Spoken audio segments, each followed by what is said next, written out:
Hello, welcome back to the Board Games 4K YouTube channel, and this is a channel where we give you reviews, playthroughs, unboxings, and we generally talk a load of bollocks about tabletop gaming in general. And in this video we're going to be talking about what is essentially a very elaborate guessing game. We're going to be talking about Dixit, and this is a game where you'll be looking at these with psychedelic images on them. You'll be given a clue to the other players and you'll be trying to get them to guess which card you have laid out onto the table after they have laid out their cards, right? So in this video we're going to be giving you a very brief overview of the rules. We'll be telling you what we do like, what we don't like, and then we'll come back and we will tell you whether or not Dixit is still worth playing 10 years after it was first released in 2010, and it did win the Spiel des Jahres, right? So remember, if you're new here, then please consider subscribing to this channel.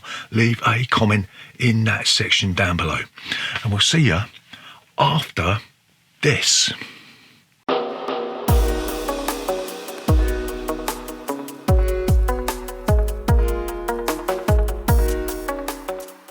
So, Dixit, how'd you play this game?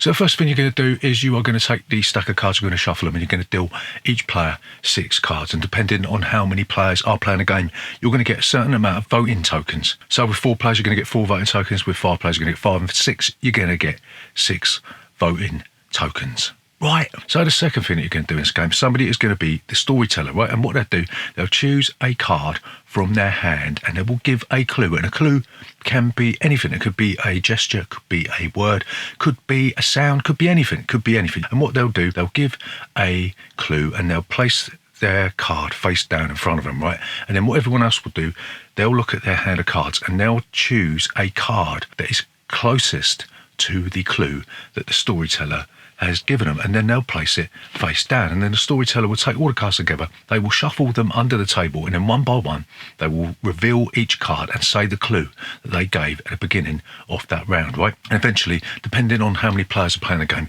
you'll have, say, 4 cards on the table or 5 cards on the table, or maybe even 6 cards on the table, right? So the next step in this game is that everybody will place a voting token that corresponds to the colour of the player who is the storyteller, right? And you'll be trying to guess which card belongs to the storyteller, right?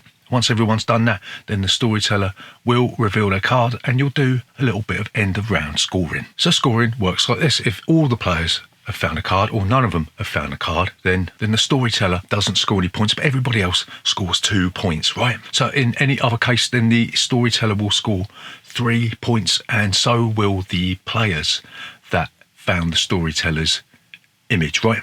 And then finally, each player will score 1 point for every token that was placed on his or her image, right? So once you've done the end of round scoring, you'll draw back up to 6 cards, and the game will end when the draw deck runs out of cards. And there's 84 cards in the deck in the base game, and obviously there's going to be 84 cards even if you add the expansions in, right? Once the draw deck is depleted, then you will look at the little rabbits on the scoring track, and whoever's furthest ahead will be the winner of Dixit. So what do we like about Dixit?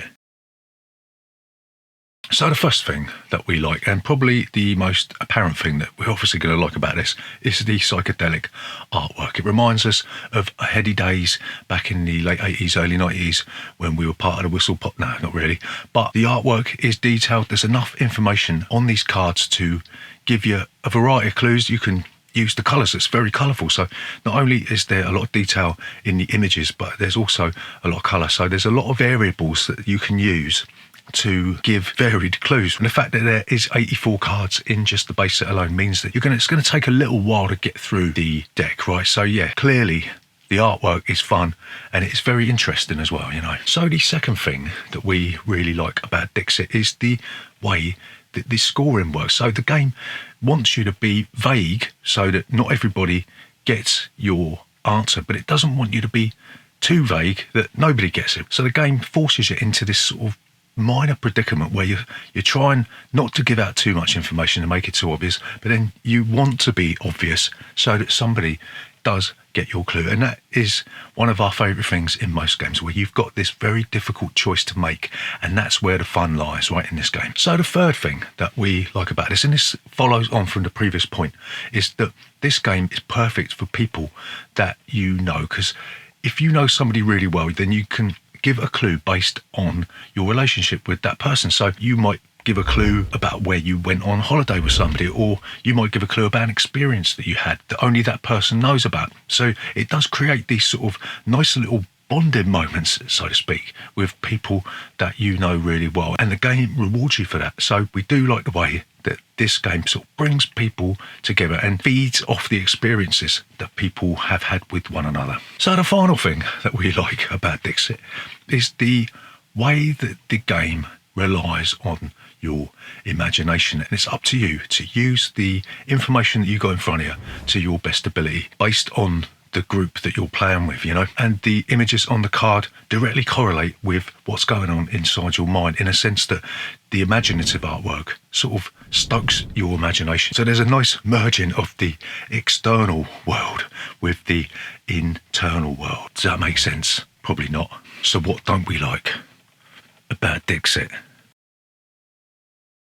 So the first thing that we don't like about Dixit is it's a little bit too short for us. Just as you are getting into the swing of things, the game's over, and there's just not enough rounds in this game. And the trouble is, we've tried extending this, we've tried bunging in expansions and having a couple more rounds, but it does unbalance the game somewhat. So it's a bit of a bummer that you've only got a certain finite number of rounds, and it's very difficult to extend it. I know Dixit Odyssey does up the player count, but we haven't played that one, so we can't really speak for that. So we're just talking about Dixit, core Dixit, right? So the second thing that we don't like about Dixit is it is very dependent on the group of players that you have with you, and we've experimented with this. We've thinking, where it's such an easy game to explain and such a short game to play, we have brought this out with different types of people that we've had around our house, yeah?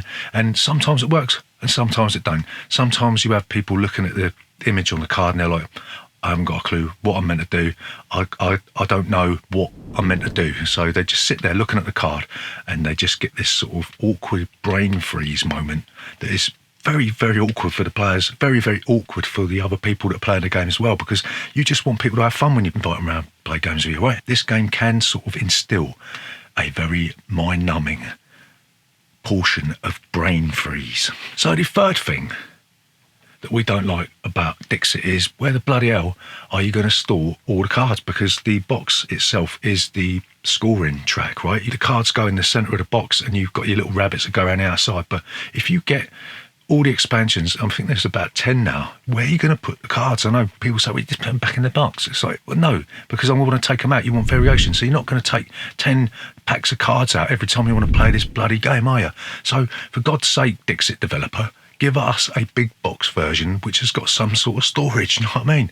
Okay, so the final thing that we don't like about Dixit is it doesn't really scale particularly well with all player counts. You know, at lower player counts, it doesn't really work that well because you need a bit of variation in mindset to make this one work very well. And then again, at higher player counts, we can see this one going on and on and on. I know we said we haven't played Dixit Odyssey, but we did download a PDF file with some extra component bits so you could play with, say, 8 or 9 players, and it didn't really work that well because A, there was an odd number of rounds, and B, it just went on that little bit too long. So it's like we said in one of our previous points, the game's too short with the core number of players, but if you extend it, then it's too long. So that is one of the things that irks us about this game. So to summarise, is Dixit still worth playing today and in the future? And we are going to say yes, Dixit is one of a kind. It's one of the most original or inspiring games that we've ever played. We love the variation in the cards. We love the stylistic artwork in this. We love the way that it brings people out their shell, you know, brings people together. It changed the way that people thought about board games. It altered people's perceptions about what is possible on a tabletop. Although it is dependent on who you play it with, who your game group is, because it doesn't really work with shy people. It doesn't really work with people that can't sort of tap in to that imaginative side of their brain, you know. And also there are a load of expansions for this, so there's going to be an infinite number of possibilities with this game, so long as you can find an adequate storage solution for this one. So we're going to give Dixit 5 out of 5. It's spawned a number of other games like Mysterium, for instance, which is the same sort of thing, but it's got like a sort of a murder mystery twist. So yeah, without a doubt, Dixit is one of the games that changed everything for us. We still play it today. We're still going to keep playing it. We're still going to get the expansions. So yeah, it's a highly, highly recommended game for us. So there you go. That's Dixit. Remember, if you are new here, please consider subscribing to this channel. Leave a comment in that section down below, and we'll see you next time.